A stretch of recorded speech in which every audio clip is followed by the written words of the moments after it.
In 1812, as most of you know, Napoleon attempted to invade Russia. It became absolutely legendary, as you know, the famous retreat from Moscow. He marched into Russia with over 500,000 men, and when he came out of Russia, only less than 50,000 had any semblance of military discipline about them. The rest of Europe, which had suffered from Napoleon's wars for over 10, 12 years, decided that if they reunited once and for all and really meant it, they might get together to polish him off for good.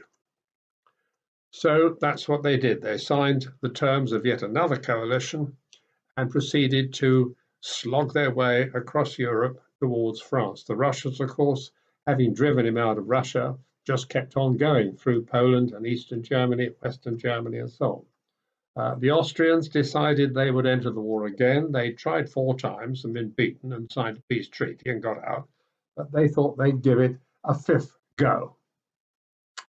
The Prussians, too, had recovered from a terrifying defeat in 1806. They'd reorganized themselves, and they, too, decided that they would have another go. 2 or 3 other countries joined in, plus England, of course, because we were in all the coalitions against Napoleon. We were the only country that were in every single coalition against Napoleon. And so we decided that we really would stick together and not be satisfied until Napoleon had abdicated, rather like Eisenhower's orders in Europe in 1944. The overall object was unconditional surrender, and that's what they aimed to do with Napoleon. All right, a lot of things happened in 1813 and 14, but looking at it with the hindsight of history, we can see that the rot had begun to set in 1812. In the next 2 years, as I said, the Allied armies ground their way across Europe. Napoleon performed military feats of brilliance, but he couldn't keep them all at bay all the time. And by 1814, the Allies were invading France. And in the spring of 1814, Napoleon recognized the inevitable and abdicated. The war was over.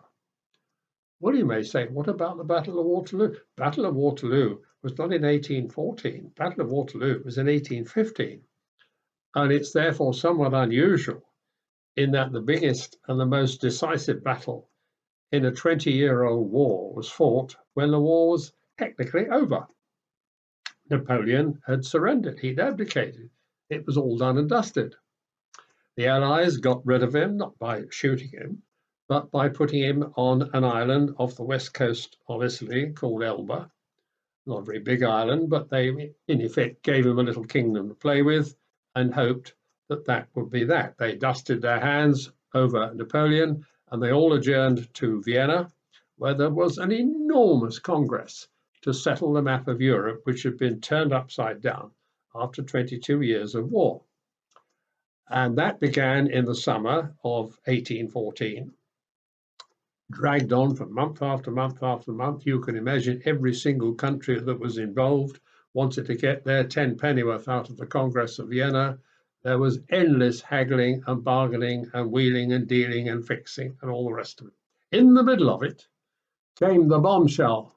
Napoleon had escaped from Elba. Of course, he was going to go to France. In the meantime, in France, after they got rid of Napoleon, they brought back the old Bourbon kings in the shape of the brother of the king who'd been executed in the French Revolution. Louis XVI was guillotined in 1793, and in 1814 his brother, also called Louis, never quite understood that. He must have had other Christian names. Anyway, he came back as Louis XVIII. The Bourbons were back on the throne of France again. And all the old French soldiers and officers and marshals, the glittering marshals, were all pensioned off, or in the case of some of them, they decided to serve the government. After all, their loyalty was to the government, so some of them did. Napoleon got to Paris in March of 1814. He escaped at the end of February. By the end of March, he was in Paris. King Louis XVIII, when he heard the news, swore that he would defend his beloved France to the last drop of his blood, jumped into a coach. Well, he didn't jump, he was a fat man. Climbed into his coach and drove all the way to Brussels. The Allies therefore had to heave a gigantic sigh of sadness and despair and frustration, because having defeated Napoleon once, it looked as if they would have to get together and defeat him all over again. Napoleon, being Napoleon, had put together an army with amazing efficiency and speed. All his old officers and administrators and staff experts got together and they produced armies. And of course, the armies of the Allies had to lumber into action again. So the Russians had an army in the field, the Austrians put an army in the field, the Prussians did too, going across Northern Europe, and the England had to put together an army as well. We didn't have all that many men. We were the smallest country of all. We lost a lot of men in the Peninsular War against Spain. We had a lot of Peninsular veterans, of course, back in England, men who had been tried and tested in 6 years of war in Spain. But our army was made up of Belgians and Dutch and Hanoverians and anything they could scrape together. The man put in charge of it, fairly obviously, was the Duke of Wellington.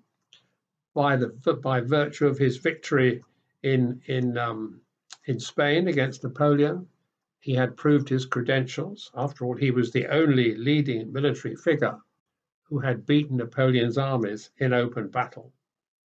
So he was put in charge of an Allied army, and the nearest to them were the Prussians. Now, what was Napoleon to do? Clearly, he couldn't sit in France and wait for all the four armies to invade France. Even he couldn't tackle all four. So his main strategy was therefore speed and to try and knock them off one by one. The nearest were the English and the Prussians, and they were fairly near to each other as well. So Napoleon's immediate plan was to move northeast towards the German border. Wellington was in the Low Countries, Belgium. Blücher, the German general, the Prussian general, Marshal Blücher, was in northwestern Germany. So Napoleon clearly intended to drive a wedge between the two and again knock them off singly. He surprised them by the speed of his advance, but in fact, when he met them, he had to take both of them on simultaneously. There were two battles fought on June the 16th, one by Napoleon himself against the Prussians, and one by one of his senior marshals, Marshal Ney, against the British. On June the 16th, as I said, they fought each other twice simultaneously. Marshal Ney and the Duke of Wellington pretty well fought each other to a standstill, and both gave it best by the end of the day and retreated to their respective camps. Wellington thrashed Blücher all right and forced the Prussians to retire. Poor old Blücher, he was over 70.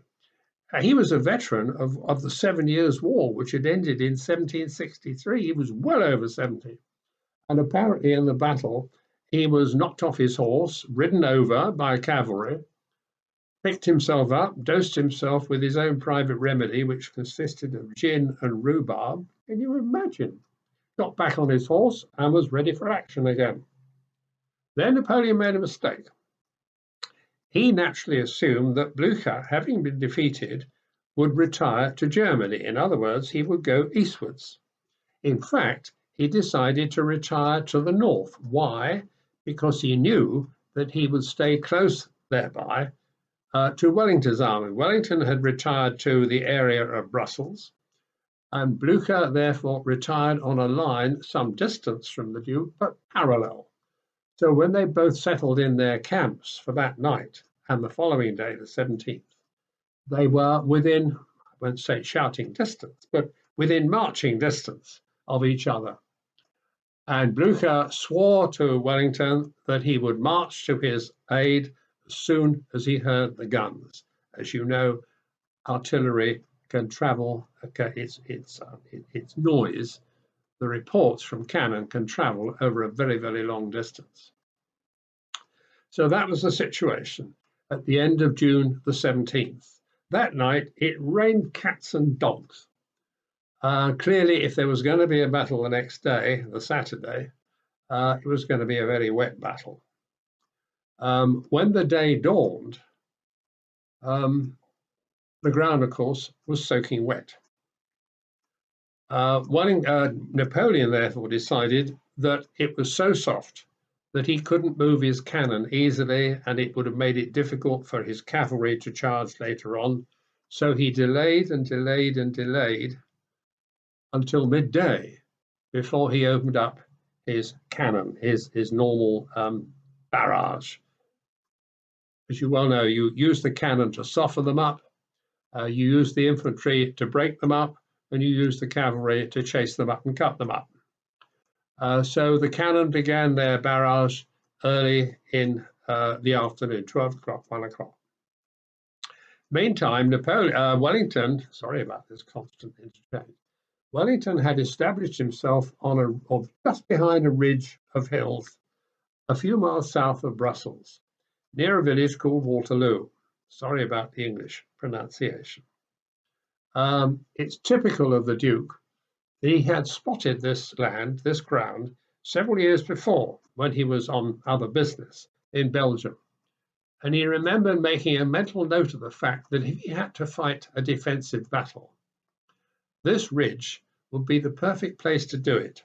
His troops were settled behind the ridge, sheltered from Napoleon's cannon, and there was a nice slow descent on the front side, as it were, open ground, in which he could move if the opportunity should present itself.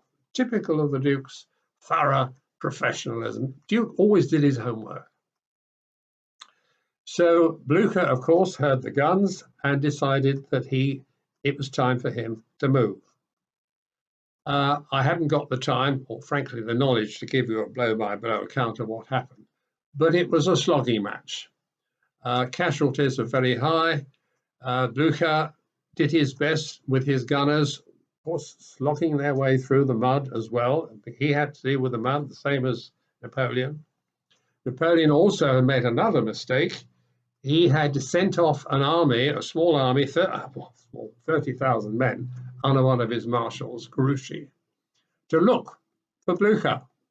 But of course, he sent poor old Grouchy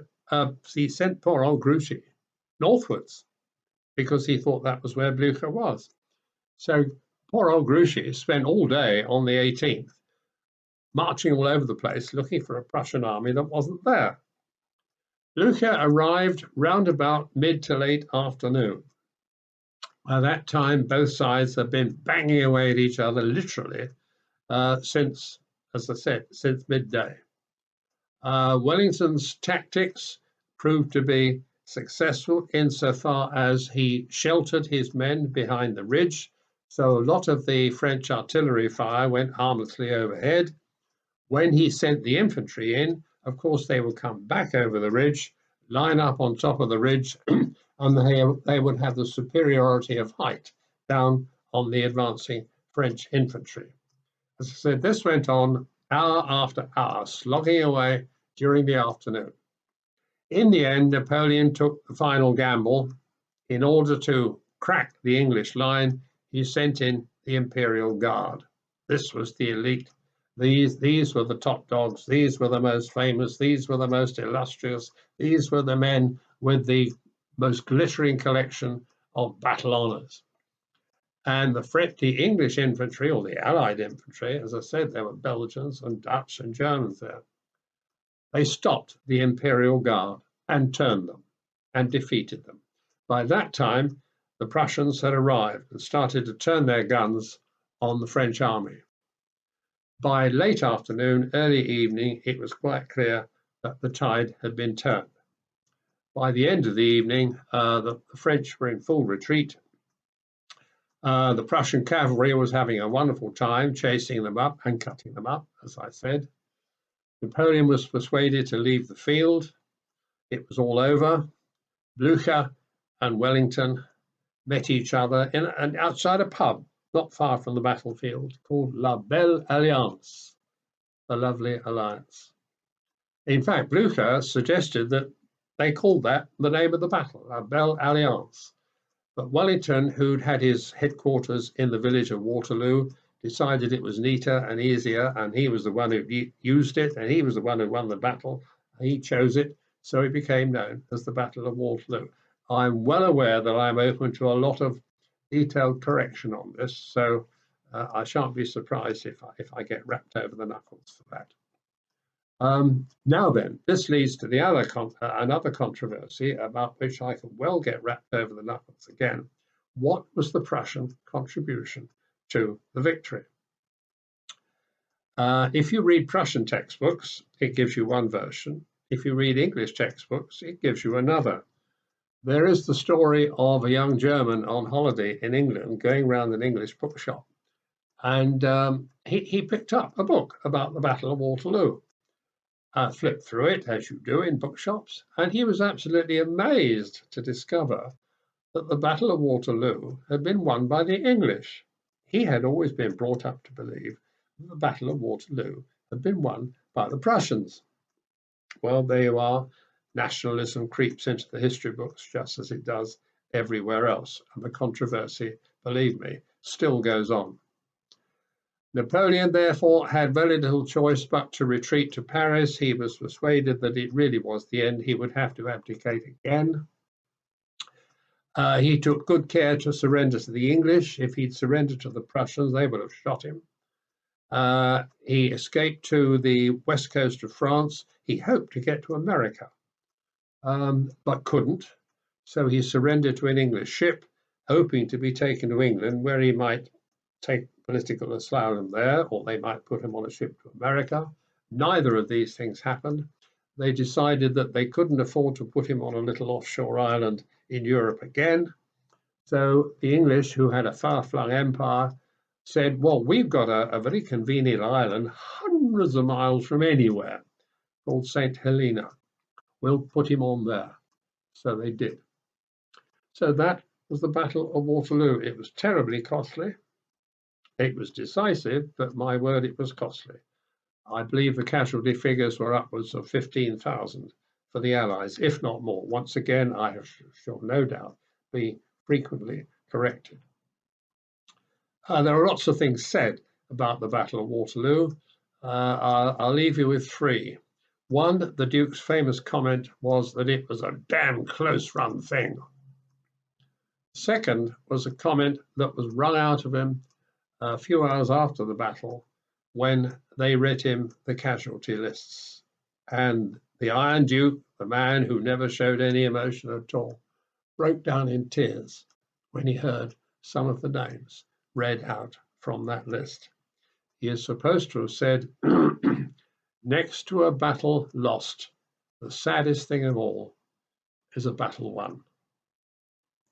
But being the Duke, he also had a very clear idea of his own worth, and he knew what contribution he had made. And he is supposed to have said shortly afterwards or sometime afterwards, I don't know, he said, by God, if I hadn't been there, I don't think we should have done it. Bye-bye.